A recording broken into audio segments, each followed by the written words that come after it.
La vida sigue arremetiendo contra usted. Como está escrito aquí, las cosas van a salir mal en la vida. Solo piense en Job. ¿Recuerda la situación? Si tiene su Biblia, ábrela en Job capítulo 1.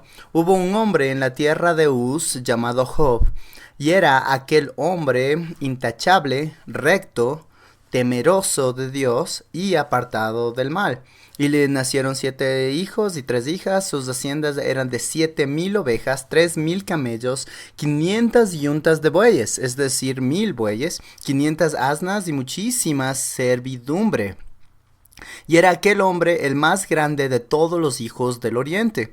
El pasaje de ahí continúa y nos dice cuál es la opinión de Dios.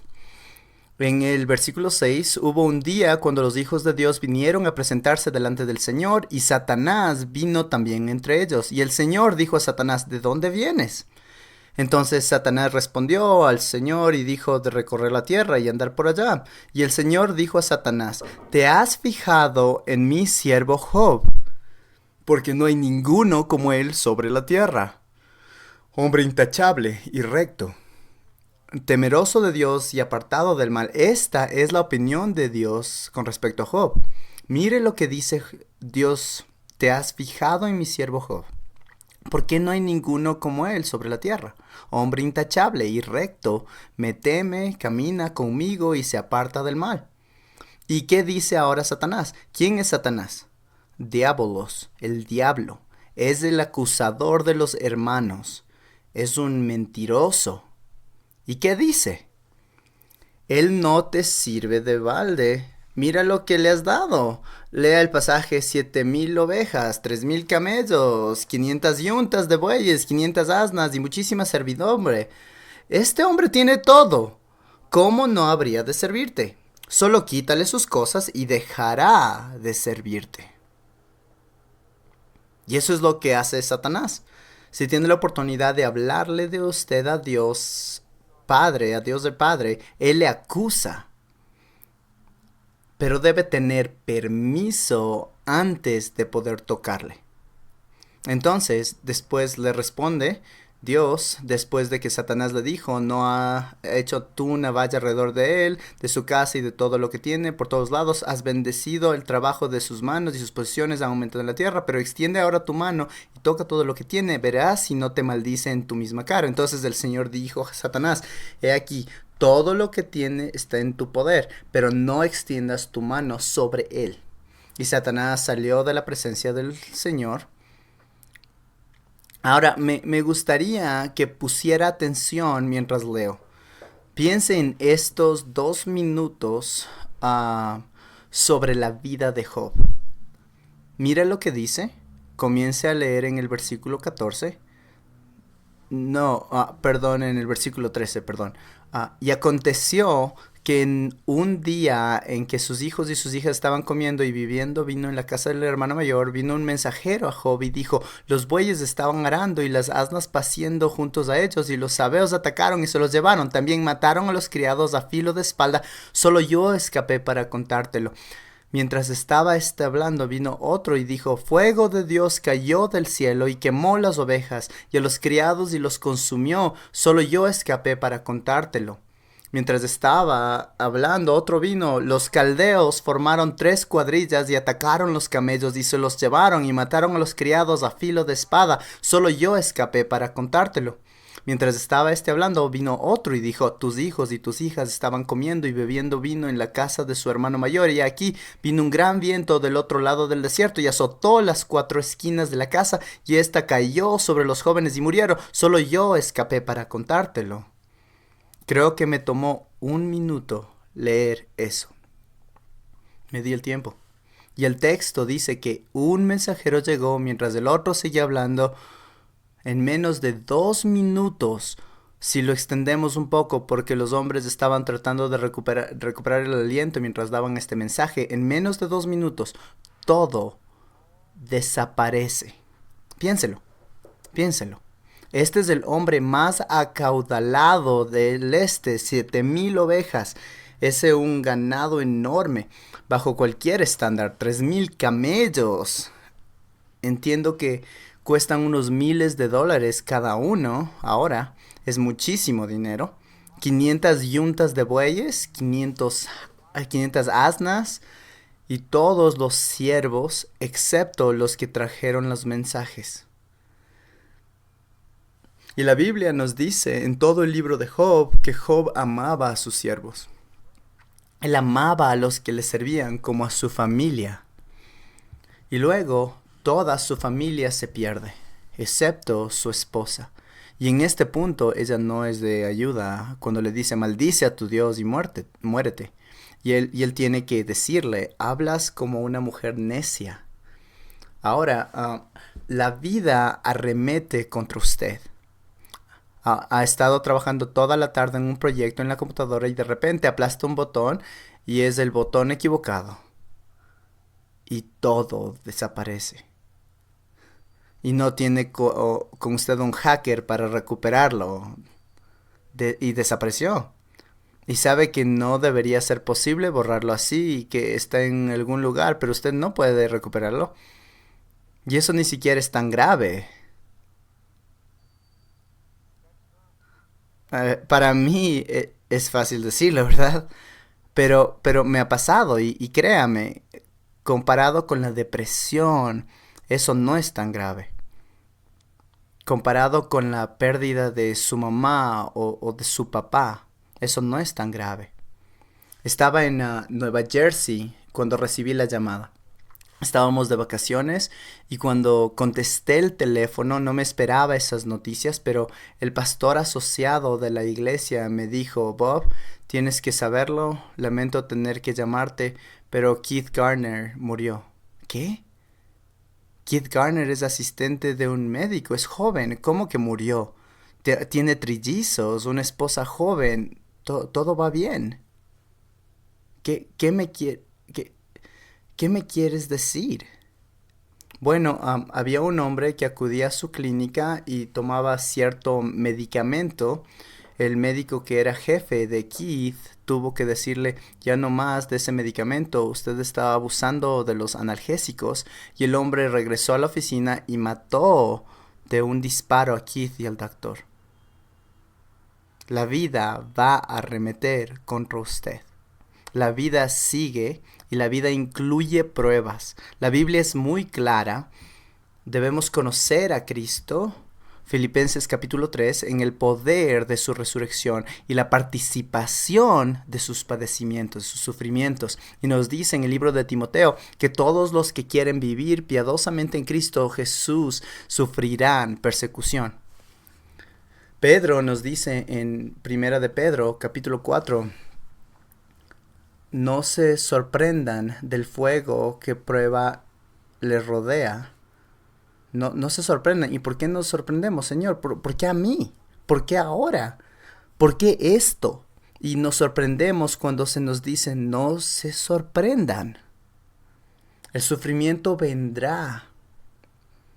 Bueno, si quieren manejar estos problemas, todos los huracanes de la vida y los 911 que vengan, tiene que buscar el oro en medio de su prueba. Si mira el bosquejo en la columna izquierda, Job dice en el capítulo 23, pero él, Dios, sabe el camino que tomó, cuando me haya probado saldré como el oro. ¿Cómo se adquiere el oro? Bueno, tiene que atravesar por el horno de fuego para ser derretido, para ser preparado, para ser purificado. Entonces, cuando me haya probado, saldré como el oro, porque Dios está obrando en mí. Puedes escribir a un lado Filipenses 1:6. No hay proyectos sin terminar en el garaje de Dios. Él perfeccionará la obra que comenzó en usted. Y por supuesto, también en Romanos 8:28, lo primero que debe hacer si quiere encontrar el gol, y yo sé que no resultó como un acróstico, pero si quiere encontrar el oro, lo primero que tiene que darse cuenta es que Dios no comete ningún error. Él es demasiado sabio para hacer errores, para cometer errores. Nunca le va a escuchar a Dios decir ups. ¿Ha oído la historia de un hombre al que le pusieron anestesia local para una operación? Pero mientras el doctor le opera, él no podía ver nada por la sábana, pero de repente el doctor dice ups, Y el paciente le pregunta, ¿qué quiere decir con ups? Está operándome a mí, ¿sí? Dios nunca dice algo así. Él jamás se ha levantado por la mañana para leer el periódico y decir, oh, cielos, no sabía que eso iba a pasar esta noche. Dios no está sorprendido. Dios es soberano. Dios es sabio. Dios tiene una promesa. Ha hecho una promesa. Yo haré para aquellos que me aman que todas las cosas cooperen para bien. Para el bien de que me conozcan a mí y que sean conformados a la imagen de Cristo. Y Dios está obrando. Y luego, en 2 Corintios 4, 16 y 17, debe operar con la perspectiva de la eternidad. Cuando afronte cualquier prueba, tiene que detenerse y decir, a ver, Dios está en esto, Dios está aquí para quedarse, Él no comete errores. Muy bien, ahora, la perspectiva de la eternidad lo pone en el enfoque correcto. Por tanto, no desfallemos, antes bien, aunque nuestro hombre exterior va decayendo, sin embargo, nuestro hombre interior se renueve de cada día en día, pues esta aflicción leve y pasajera nos produce un eterno peso de gloria que sobrepasa toda comparación. Entonces, debemos tomar la perspectiva de la eternidad y ponerla a prueba. Esta prueba produce un eterno peso de gloria. Dios está alcanzando propósitos eternos. Job no podía ver a Satanás en el cielo, hablando con Dios, acusándolo. Lo único que Job vio fue toda la pérdida. Pero ¿cómo respondió Job? ¿Aceptaremos el bien de Dios y no aceptaremos el mal? Él entiende lo que Pablo les dijo a los filipenses en el sentido de que si usted vive una vida piadosa en Cristo, lo conocerá en el poder de su resurrección y la participación de sus padecimientos. De algún modo, Él lo sabe, aunque no ha tenido el beneficio de haber visto la cruz ni de tener el Nuevo Testamento y las epístolas que fueron escritas para nuestro beneficio y que nosotros tenemos para guiarnos. Entonces, debemos operar con la perspectiva de la eternidad. Eso no es fácil. Estaba trabajando con el equipo de trabajo en la iglesia en la ciudad de Visalia. Acabábamos de llenar un basurero que era así de ancho y así de alto. Habíamos arreglado el pasto en la iglesia y este recipiente estaba lleno con todo el colmo. Estábamos moviéndolos por la acera para llevarlo al lugar donde había ido a estacionar. Yo estaba guiándolo desde el frente, mirando para atrás, y 3 hombres estaban detrás de mí para empujarme. Resbalé, mi pie quedó bajo la rueda. Ellos estaban empujando y pasaron sobre mi pie. Yo grité muy fuerte sin darme cuenta de que esta era una aflicción leve y pasajera, porque era un basurero muy pesado. Grité y ellos se detuvieron. Y la siguiente mañana, ¿sabe de qué pasaje estaba predicando? Sobre este. Y mientras estaba sentado en un taburete ese día con mi pie elevado a un lado, yo no sentía que era una aflicción leve y pasajera. Y no importa que sea, no sentimos que sea una aflicción leve y pasajera. Esa es la razón por la que tiene que operar con la perspectiva de la eternidad. Debe detenerse para pensar en esto a la luz de la eternidad y tiene que entender que Dios está produciendo un eterno peso de gloria a través de esta prueba. Y no lo entiendo ahora, algún día entenderé, pero tengo que operar con esa perspectiva. El siguiente principio para hallar el oro es vivir un día a la vez. Mateo 6 o 1 de Pedro 3:14.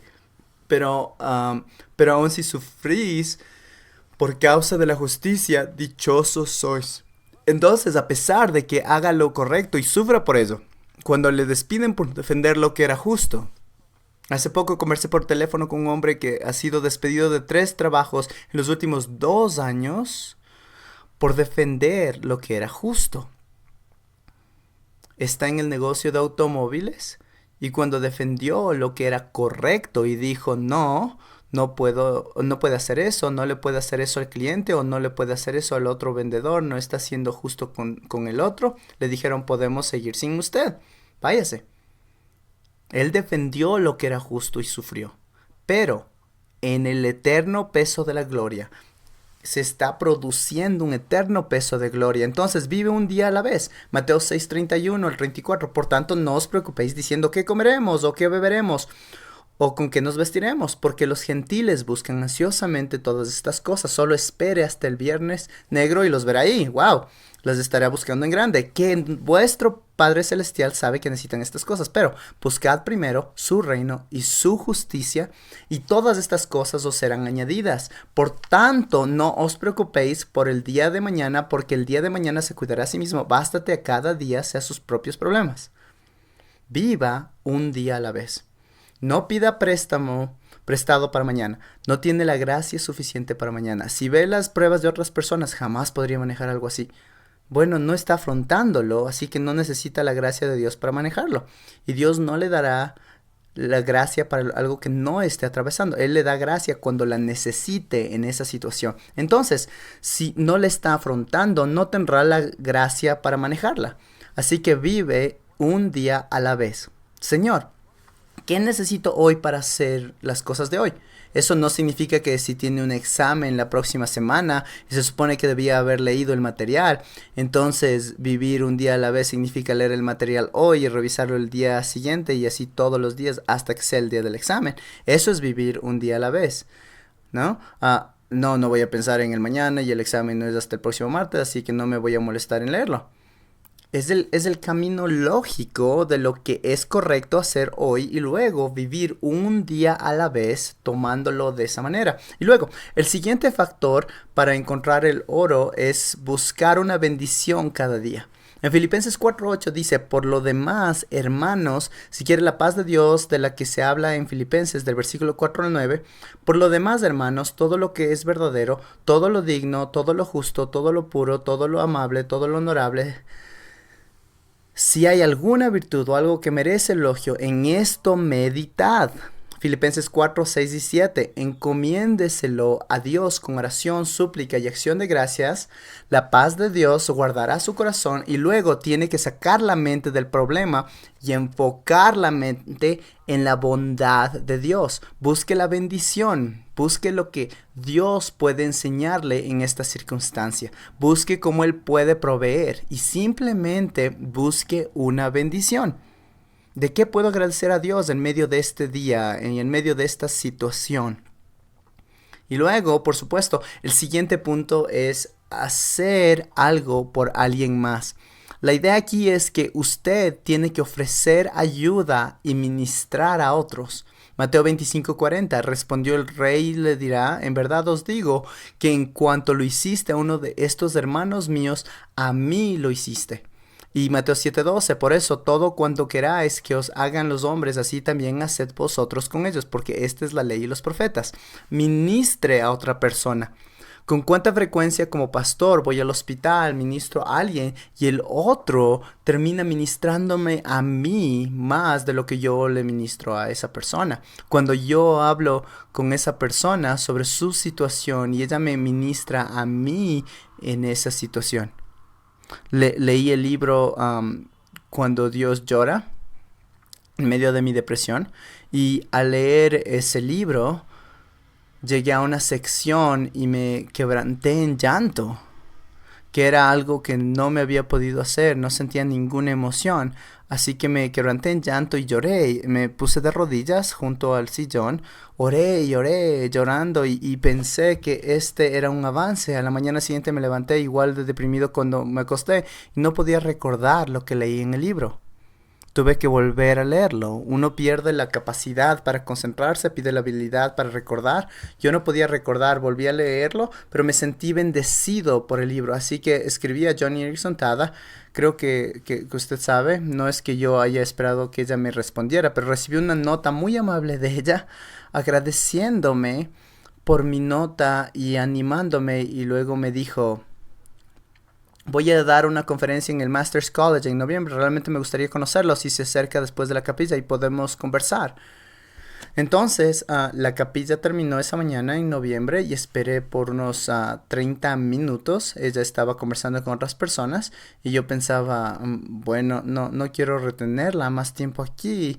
Antes de su conferencia, ella había mencionado esa mañana, por favor, oren por mí, especialmente antes de la conferencia. Ella hizo lo mismo que yo he hecho en cada una de estas sesiones, pero ella dijo, realmente necesito la ayuda de Dios esta mañana, realmente me siento más sensible a mi propia debilidad, más de lo normal. Y con eso en mente, ella había estado con gente por 30 minutos, su esposo estaba ahí y le dije, por favor, ¿podría decirle a Johnny que estuve aquí?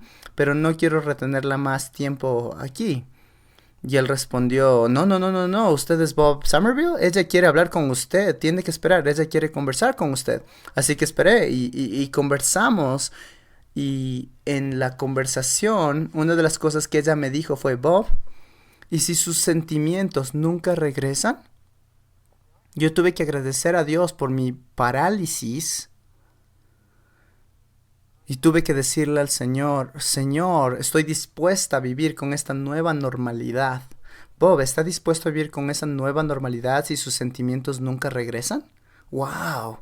Ese fue un consejo muy directo y yo no estaba seguro de que quería responder esa pregunta. Pero ¿sabe? Cuando lo recibe de alguien que ha estado en las ligas mayores del sufrimiento por 42 años y habla desde esa silla de ruedas, uno escucha. Lo mismo con el libro Cuando Dios llora. Ella no se va por la tangente en ninguna de esas cosas. Ella lidia con algunos de los conflictos más difíciles que existen. Así que yo tenía que responder esa pregunta. Luego terminamos nuestra conversación y le dije, ¿cómo puedo orar por usted? Bueno, dijo, puede orar. Este ha sido un año muy duro. Está lidiando con un cáncer. Había tenido quimioterapia, dolores fantasmas. Tenía dolor donde no debería sentir dolor, estaba tomando medicamentos para el dolor y esos medicamentos le hacían sentir deprimida, y eso no le gustó, así que dejó los medicamentos. He tenido que lidiar con el dolor fantasma y con lo que estos medicamentos me provocan.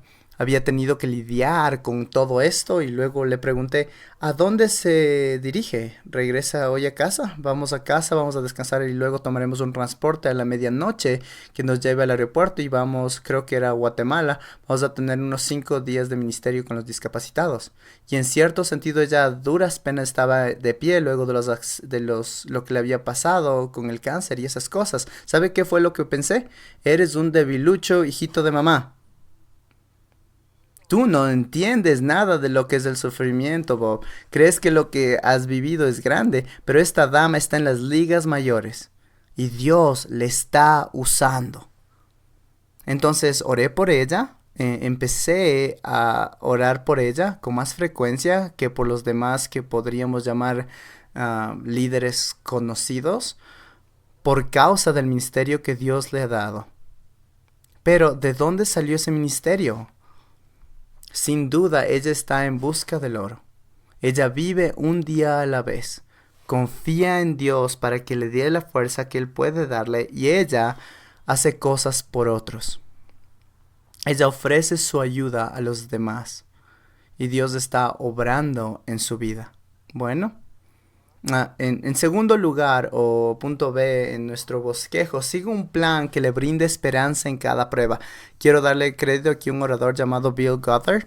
Asistí a uno de sus seminarios básicos de conflicto para jóvenes por allá en 1971 o 1972.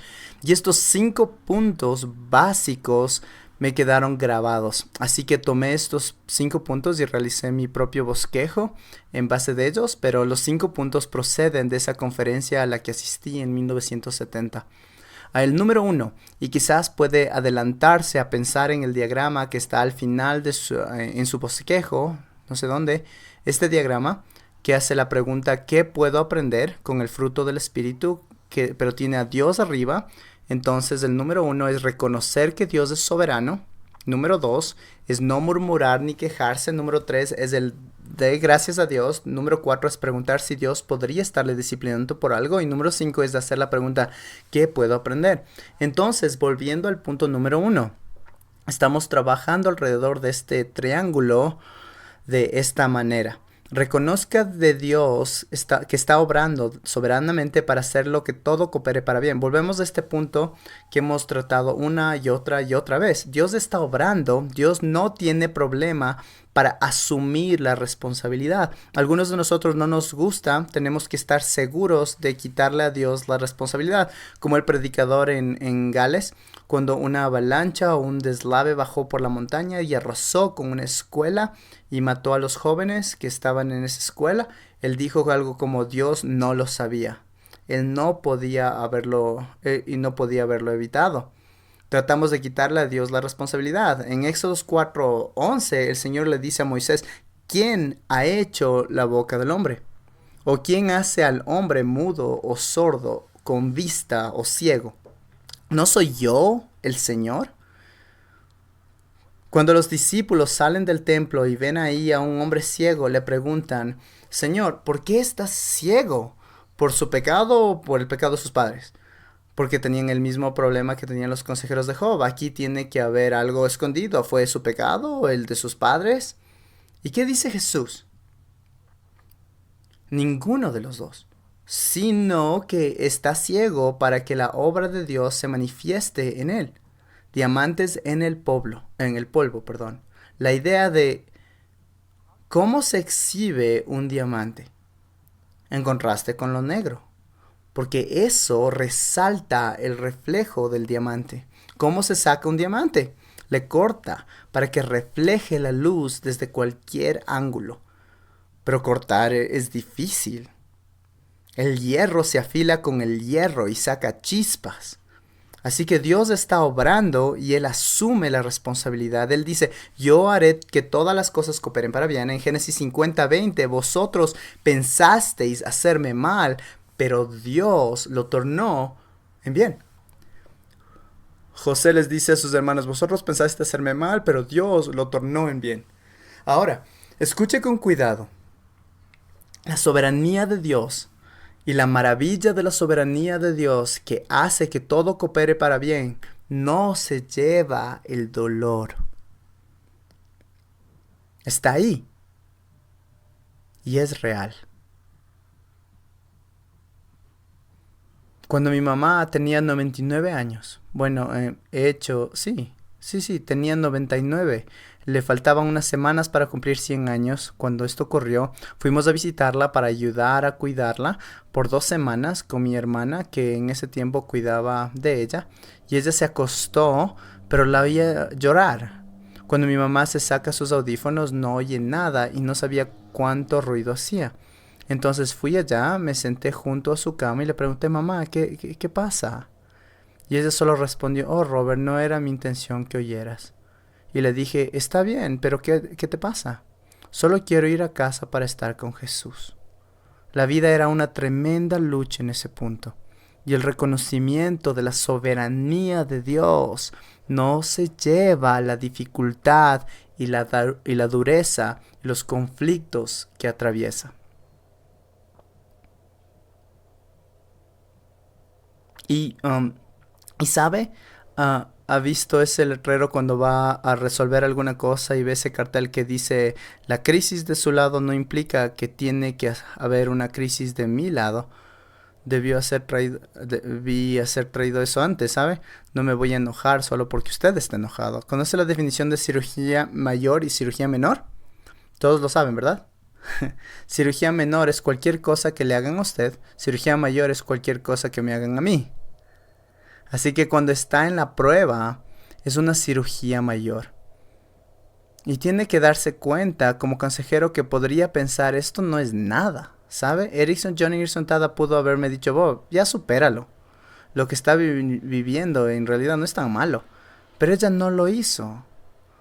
Solo me hizo una pregunta al corazón: ¿está dispuesto a vivir si esa es la nueva normalidad para la gloria de Dios? Entonces debe reconocerlo, y cuando lo haga, eso le brinda esperanza. Pero ¿qué es lo que normalmente hacemos? Murmuramos y nos quejamos, y la palabra en griego con guzmón suena como lo que dice murmurar. Con guzmón, murmura para sí mismo, se queja. ¿Por qué a mí? ¿Por qué ahora? ¿Por qué esto? ¿Cómo es que esto puede cooperar para bien, para mi vida? Y como ya dijimos, hacer todas las cosas sin murmuraciones ni discusiones, pero hacemos todas las cosas con murmuración y discusiones. hay un error de traducción. Ese sí no debe estar ahí. Debería ser con. Eso es lo que hacemos. Es así como reaccionamos. Así es como pasó. ¿Qué rayos? Recorcholis. Caramba. Esas son las palabrotas cristianas. Pero recuerde, es la entonación, es la actitud de su corazón, es la forma en que reacciona. Y nuevamente, ¿qué hace? No suena tan mal.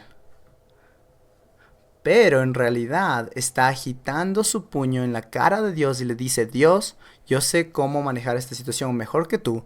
Mira lo que dejaste que ocurra. En lugar de Proverbios 16 dice: la mente del hombre planea su camino. ¿Es bueno hacer planes? Claro. No tiene que apagar el cerebro cuando se hace cristiano. Dios espera que usted haga planes, pero luego dice: el Señor dirige sus pasos. Yo hice un plan, hice una lista de 16 cosas que quiero hacer hoy y tengo tiempo suficiente para hacerlas todas. Y ni siquiera he podido hacer una sola, porque Dios ha dirigido mis pasos. Él tiene sus planes por encima de los míos. Y yo debería decirle: gracias, Señor, gracias, gracias, Señor, gracias, Señor. Eso es lo que debería decir. Ese es el paso que sigue. Usted debe regocijarse en su problema. Tiene que dar gracias por él. Ahora, en sus recursos tiene un libro de Nate Bailey que dice: faith no es un is not a feeling choosing to take God in His word. La fe no es un sentimiento, decide creer la palabra de Dios. Y ella da en el clavo en su: tened por sumo gozo el que os halléis en diversas pruebas. ¿Hay algún contador en el salón? ¿Alguien es contador? ¿Tiene una esposa de contador? ¿Eso es algo? Bueno, tened por sumo gozo. ¿Qué significa? Hay que sumar para tener gozo. Dios está en esto. Dios está aquí para quedarse. Por lo tanto, doy gracias. Lo voy sumando y cuando lo sumo, doy gracias. No es como un comercial de Toyota, ¿sabe? No es como que, yupi, doy un brinco, choco los talones, tengo un Toyota. Es el sentimiento de Toyota, pero no es eso. No estoy feliz por la hernia discal que todavía tengo en mi columna y el hecho de que no puedo cargar más de 10 kilos y el hecho que tenga que pedirle a mi esposa que venga a ayudarme y tenemos que levantar juntos las maletas para poder la congeladora. Eso no me hace sentir como un hombre. No me gusta tener que pedir ayuda a personas, especialmente si es una dama. Por favor, ¿podría ayudarme a sacar mis compras porque las bolsas son muy pesadas? ¿Sabes? Eso no me hace sentir como un hombre. Me hace sentir como un debilucho, hijito de mamá que mencioné anteriormente.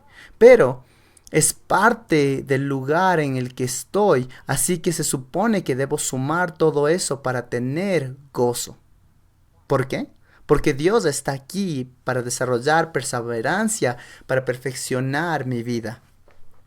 Y luego, primero los Tesalonicenses 5:18, dad gracia en todo, porque esta es la voluntad de Dios para vosotros en Cristo Jesús.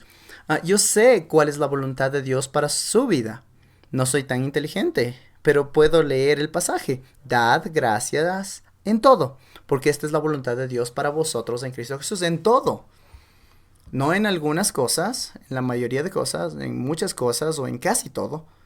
Tiene que dar gracias, ofrecerlas como sacrificio a Dios.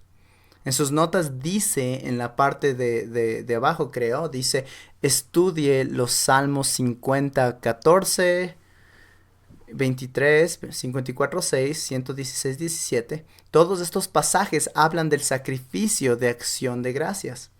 ¿Por qué se llama sacrificio de acción de gracias? Es un sacrificio de acción de gracias cuando agradece a Dios por una cuestión que normalmente sería un problema. ¿Por qué? Porque lo hace por fe.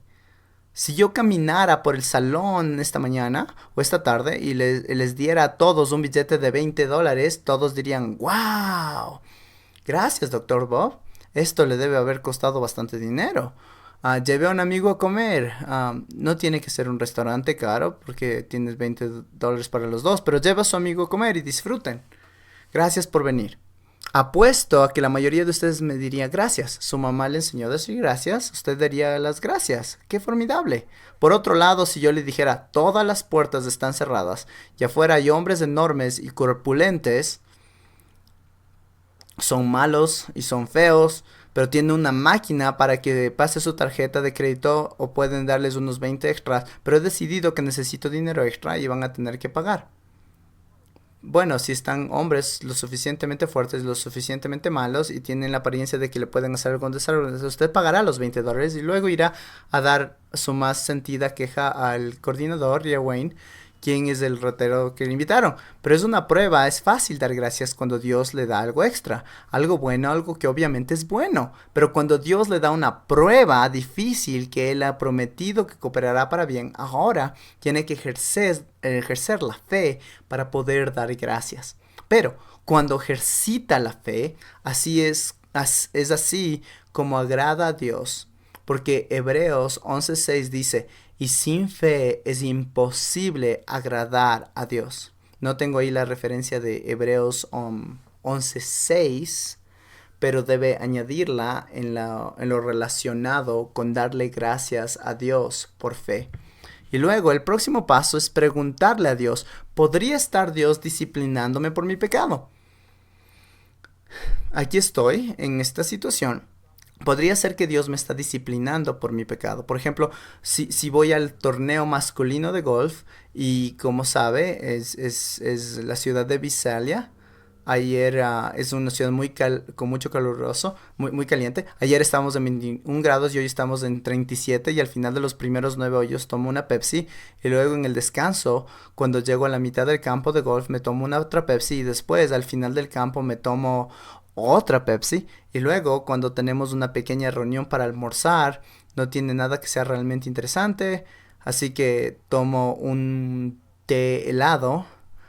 Luego salí de ahí más o menos a las 2 a la graduación de un hombre de la iglesia que sacó su título de fisioterapia y tomé otro poco más de té y otra Pepsi.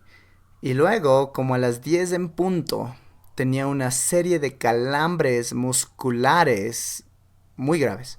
Pero cuando llegué al hospital, hablaba apretando los dientes porque no podía abrir mi boca porque la mandíbula se quedó congelada así. Y ahí viene la pregunta. Señor, ¿podría ser que me estás disciplinando por algo?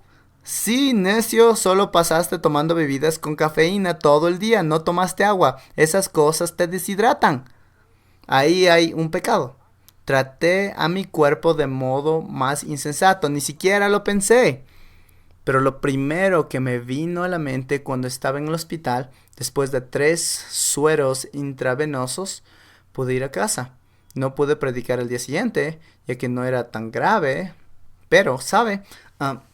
Ya comentaré otra vez el mismo error, no cometeré el error otra vez. Esas bebidas te deshidratan, no le hidratan, el agua, sí, por eso necesita agua. Entonces, ¿me está disciplinando Dios si hay pecado? Por ejemplo, salgo de la casa, cerré la puerta con fuerza detrás de mí, podría decirle que la aventé, pero digamos que la cerré con firmeza detrás de mí. Esto era cuando vivíamos en Nueva Jersey, era noviembre y teníamos puesta la contraventana. La puerta de afuera tiene la parte de abajo sólida y arriba está la malla o la contraventana y se cae la contraventana. ¿Qué hace Bob? Se queja. Por supuesto, señor. No, no, dije señor, solo dije cielo santo. ¿Cómo es que se cae esta contraventana? Tontería de contraventana. Voy a tener que pasar quién sabe cuánto tiempo arreglando esta tontera. Es una tontería, pero tengo tantas cosas que hacer en la tarde. No tenía tiempo y Dios me trajo a la mente el versículo de Job. Tened por sumo gozo el que os halléis en diversas pruebas. Y yo pensé, Señor, yo no me hallé en esta prueba. Esta tontería de ventana se cayó. Es algo absurdo. Me está diciendo que debo aplicar este versículo a las cosas pequeñas como esta. Y el Señor sabe usar la palabra y dice, vas a quejarte o vas a darme gracias por esta prueba. Señor, esto me parece tan absurdo, pero está bien, Señor, gracias por la prueba. Siguiente pregunta. ¿Será que me está disciplinando por algo? A ver, ¿por qué cerraste la puerta con tanta firmeza? Porque estaba molesto con mi esposa. ¿Y qué le dijiste a tu esposa antes de salir? Bueno, fui grosero, fui antipático, mi tono de voz fue severo y levanté la voz porque ella no está de acuerdo conmigo. Me esperaba lo mismo. Yo podía haber estado de acuerdo con ella, pero entonces ambos estaríamos mal. Recuerdo, tiene que aprender cosas importantes en esta conferencia. Entonces le dije, muy bien, señor, eso fue pecado, fui grosero, fui desagradable, levanté la voz y no tomé en cuenta tu opinión. Todo, entonces todo eso es pecado. ¿Me perdonas? Cuando pedimos perdón debemos ser precisos y asumir la responsabilidad por lo que hicimos. Pero es la disciplina de Dios, podría ser. Ahora, para decirlo otra vez, una vez que dice Señor, gracias, es objetivo. Y luego le pregunta a Dios, ¿podría ser que me estás disciplinando? Si la respuesta es sí, él le va a indicar si hay algo ahí y luego lo confiesa, no tiene que concentrarse en eso, no tiene que estar rumiando en lo que pasó. ¿Qué de bueno trae eso? Le dice, Señor, eso fue pecado, y cuando él lo hace, él le limpia de eso y de toda maldad, porque tiene un abogado frente al Padre, a Jesús que murió en su lugar. Así que lo confiesa y luego da el siguiente paso, que es entonces, ¿cuál es el siguiente paso? El siguiente paso, por cierto, en este pasaje de Hebreos, un ratito, 12, 5 y 6, que se encuentra aquí, además habéis olvidado la exhortación que como hijos que os dirige, hijo mío, no tengas en poco la disciplina del Señor, ni te desanimes al ser reprendido por él, porque el Señor al que ama disciplina y azota a todo el que recibe por hijo.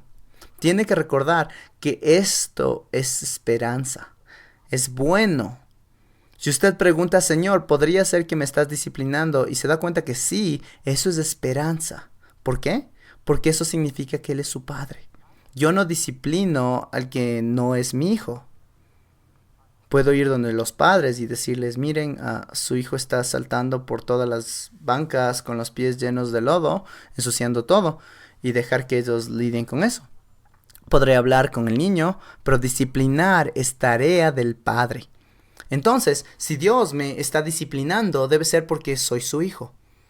¿Sabía que este pasaje en el que no entramos fue uno de los más alentadores que Dios usó en mi corazón?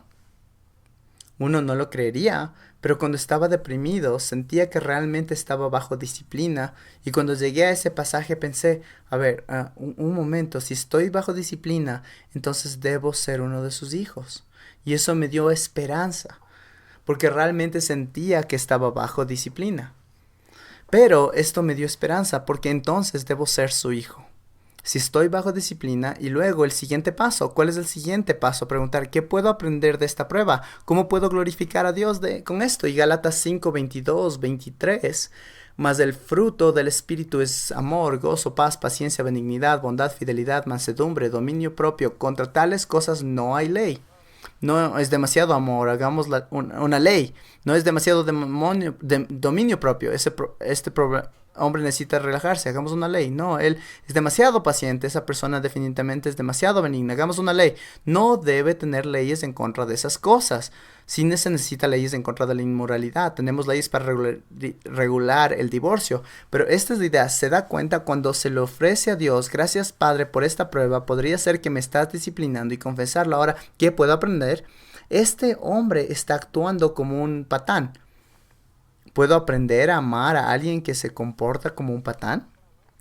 ¿Puedo aprender sobre la paz de Dios cuando alguien se comporta como un patán? ¿Puedo aprender sobre el gozo en medio de las pruebas? ¿Puedo aprender acerca de la paciencia, la benignidad, la bondad, la mansedumbre, el dominio propio, la fidelidad cuando este hombre actúa como un patán? Sí. Cuando atraviesa por una prueba y hay una dama en la universidad que, hasta lo que sé, solo ha salido a un evento externo en los últimos 3 años. Ella sufre todos los días de un dolor increíblemente grave, pero ella lo hace para la gloria de Dios y tiene un testimonio maravilloso. Pero ella tiene que lidiar con eso todos los días. Entonces trato de crear el hábito de que ella sea la primera persona por la que oro cuando me despierto por las noches. Cada noche enfoco mi mente y oro por ella. Y hay otras 3 personas que yo sé que lidian con dolor físico todo el tiempo, y trato de acordarme de orar por ellos. Debe ofrecer su ayuda a otras personas en su situación. Pero ¿cómo puede aprender la verdad del amor de Dios si no enfrenta situaciones, si no tiene que lidiar con situaciones que le hacen frustrar? Mire, porque de tal manera amó Dios al mundo que dio a su Hijo unigénito y amó a aquellos que lo rechazaron. Él nos amó cuando aún éramos pecadores, de modo que si no tiene la oportunidad de mostrar amor a alguien que peca contra usted, no tiene la oportunidad de mostrar el amor de Dios. Yo no tengo ningún problema en saludarle si usted me saluda y me dice, hola Bob, ¿cómo estás? Hola, ¿cómo estás? Si camina a mi lado, me pone la cara de funeral y nunca me dice nada, estaba feliz antes de encontrarme con usted y puedo seguir siendo feliz ahora. Se lo podría cantar, pero le voy a ahorrar el mal rato, ¿verdad? En lugar de, hola, ¿cómo está? Grrr. Mañana, hola, ¿cómo está? Grrr. Sí, pero continúe. Jesús lo puso de esta manera, lo puso tan simple. Si usted solo saluda a los que le saludan, ¿qué es eso? Tenemos que estar dispuestos a darle a la persona que nos trata mal. Como lo dice Pedro en Primera de Pedro, cuando habla del sufrimiento. En Primera de Pedro, capítulo 2, escuche lo que dice. Si quiere un poco de convicción, ve aquí. Siervos, estad sujetos a vuestros amos, con todo respeto, no solo a los que son buenos y afables, pero sino también a los que son insoportables, porque esto haya gracia. Si por causa de la conciencia ante Dios, alguno sobrelleva penalidades sufriendo injustamente. A causa de mi conciencia ante Dios, si usted me trata como basura, yo le trato con respeto, con amabilidad, con bondad. Debemos responder de esa manera. Entonces, si mira su bosquejo, tiene un estudio como ejemplo. Estudie los Salmos 50, 14, 23, 54, 6, 116, 17, el sacrificio de acción de gracias, y luego compárelo con los pasajes en Santiago. Le sugiero que le agregue ahí el pasaje de Hebreos 13:15, si recuerdo bien, donde dice que uno de los sacrificios del sacerdote del Nuevo Testamento es tener labios que alaban a Jesús todo el día. ¿Qué son las pruebas? ¿Qué son esas pequeñas dificultades? Esa es la alarma de Dios. Es hora de alabarme nuevamente. El tráfico se complica. Es la alarma. Hora de alabarme. Nuevamente se quedó en el semáforo. Gloria a Dios. Son pequeñas alarmas que se activan todo el día para volcar nuestros corazones a la alabanza. Esa es la razón por la que ese libro 31 días de alabanza es tan bueno. Ella aborda el tema de una manera excelente. También el libro de Nate Bailey. Luego pregunté, ¿cuál es la prueba más grande que enfrenta? Defínala en una oración. Ore para ofrecer un sacrificio de acción de gracias agradeciendo al Señor por esa prueba. Después haga una lista de la mayor cantidad posible de formas en la que Dios podría usar su prueba actual para bien y buscarlo en medio de la situación. Y luego ande con Él a través de la prueba. Dios tiene el control. Él pudo haber evitado esta prueba, pero no lo hizo. Sin murmuraciones. Por cierto, en 1971 comencé a memorizar conscientemente Santiago capítulo 1 para poner esto en práctica en mi vida. Y todavía estoy trabajando en ello. De vez en cuando lo hago bien y en lugar de decir rayos, digo, gracias Señor, sé que estás obrando.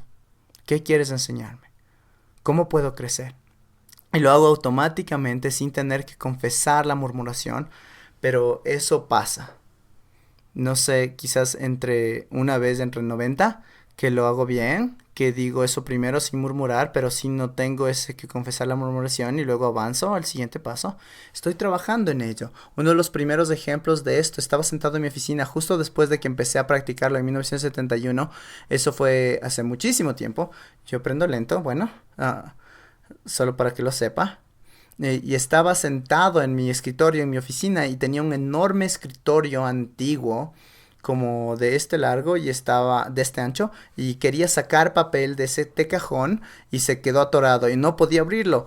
Había tenido este escritorio por un año y siempre se quedaba atorado, al menos cuando necesitaba algo de ahí. Si no, se abría sin problemas. Entonces estabas jalando el cajón infeliz, otra vez no te abres, no lo puedo creer, qué frustración. Y luego, a ver, señor, estoy murmurando. Pero me parece tan absurdo agradecerte porque no se abre este cajón. No entiendo qué tiene que ver con eso y no es para tanto. Entonces viene el pensamiento, ¿por qué haces que sí sea para tanto? Solo di gracias.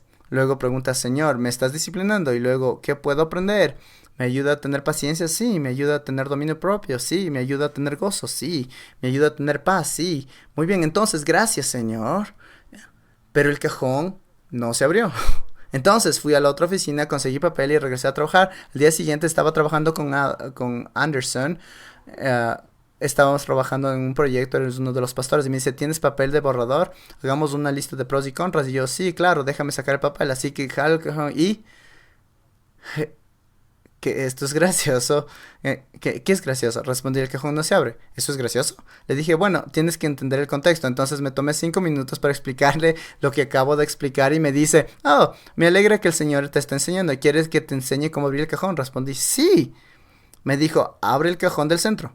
Así que abrí el cajón del centro y me dice, ahora abre el cajón del costado. Y el cajón del costado se abrió. Le dije, eres un genio. ¿Cómo así sabías? Le contestó, tengo un escritorio así en la oficina que está dañado. La cerradura del escritorio está rota, ¿verdad? Sí, ¿cómo sabías? Porque eso es lo que pasa. Se rompe y se rompe en la posición de bloqueo, pero todavía puedes abrir el cajón de centro y cuando lo haces, se libera la palanca de atrás que bloquea la palanca de ese cajón. Entonces, cuando empujas de más del cajón del centro, se engancha con la palanca de atrás y se bloquea el cajón del costado. Le dije, ah, sí. Empujó el cajón bloqueado. Abro el cajón desbloqueado. Empujo el cajón bloqueado. ¿Sabe? A veces Dios resuelve el problema así de rápido cuando finalmente dices gracias. Aunque no siempre. Pero esa es la idea. Cuando por fe decimos gracias. ¿Qué dice Hebreos 11:6? Sin fe es imposible agradar a Dios. Cuando usted ejercita su fe al ofrecer un sacrificio de acción de gracias y le pregunta a Dios qué quiere enseñarle, esto nos produce un gran gozo mientras nos ocupamos juntos de las pruebas. Es importante, es prueba grave. Si tiene cuadriplegia, lee el testimonio original de Johnny en el libro Johnny, una historia inolvidable, y ella le dirá que cuando dijo gracias, Dios comenzó a obrar soberanamente para mostrarle lo que él iba a hacer a través de esa prueba. Permítame compartirle algo más con respecto a Johnny.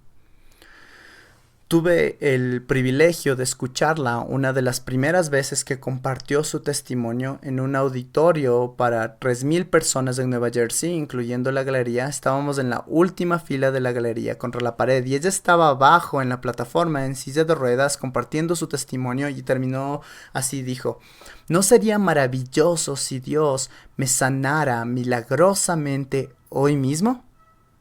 Saltaría de mi silla de ruedas, correría por el pasillo, le abriría mis brazos y le daría un abrazo. Sería la primera persona que abracé en 10 años. ¿No sería increíble? Y yo sentí, sí, sería increíble. Y ella dijo, ¿no le parece más increíble que pueda sentarme en esta silla de ruedas para decirle que la gracia de Dios es suficiente? Su gracia es suficiente y no cambiaría nada. Cuando hizo a un lado su cabeza, empezó a cantar. Sublime gracia del Señor, que a un infeliz salvó. ¿Sabe? No había muchos ojos secos en el auditorio. Yo sé que los míos no estaban secos. Y eso fue hace mucho, mucho tiempo. Y ella todavía se siente en esa silla, proclama la verdad de Dios y en las pruebas que ha vivido en los últimos años, según ella, han sido más difíciles. ¿Y sabe qué fue lo que ella dijo en una entrevista para una revista? Dijo, solo quiero ser fiel. No quiero hacer nada que traiga deshonra al nombre de mi Salvador. Que Dios nos dé esa clase de espíritu en nuestras pruebas.